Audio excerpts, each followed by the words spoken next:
you guess that there are objective truths in the space of morality to be discovered that are maybe just as discoverable fundamentally as something like the atoms in this table between us. Yes, Okay. and my guess about that has the same status in my mind as my guess that you exist or that I exist.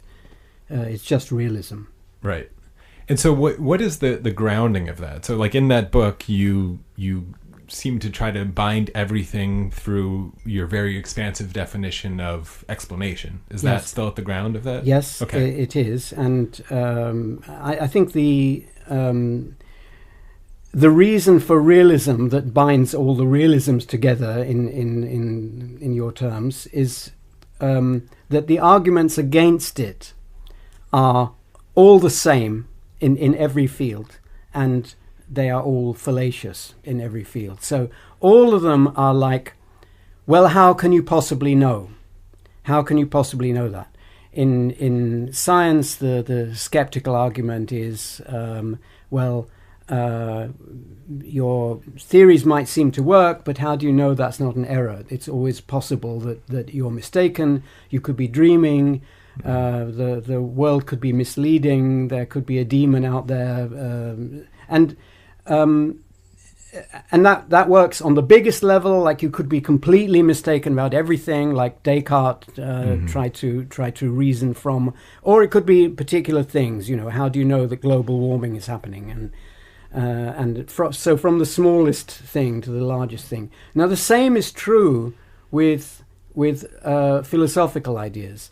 You know, people say, how can you know what is right and wrong when you can't see it? But they forget that you can't see physical facts either. You can only see your sense impressions, and even those you don't see for what they are.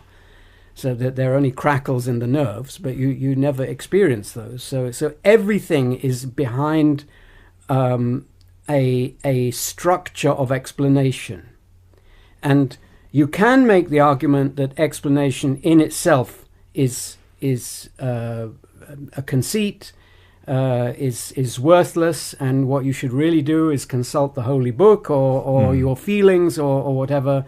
But those are all mistakes, and they're all the same mistake in all these areas. In morality, in mathematics as well, there are the intuitionists and so on. It's all the same mistake, and I'm a realist in all these areas, and all for the same reason. Right, and that mistake is usually tied towards some sort of empiricism, instrumentalism mistake. I don't know if you mind sort of just extracting that. So the mistake, the specific mistake in the case of science is empiricism. The mistake in say morality is it could also be called empiricism. It's not usually called that, but you might call it scientism, or you might call it physics envy. But really, it's the same thing. I suppose Karl Popper would say they are all striving for foundations, for authority that can't possibly exist, and they assume that without authority, ideas are worthless. Right. Without foundations, they're worthless. So I reject all authority in regard to ideas and all foundations.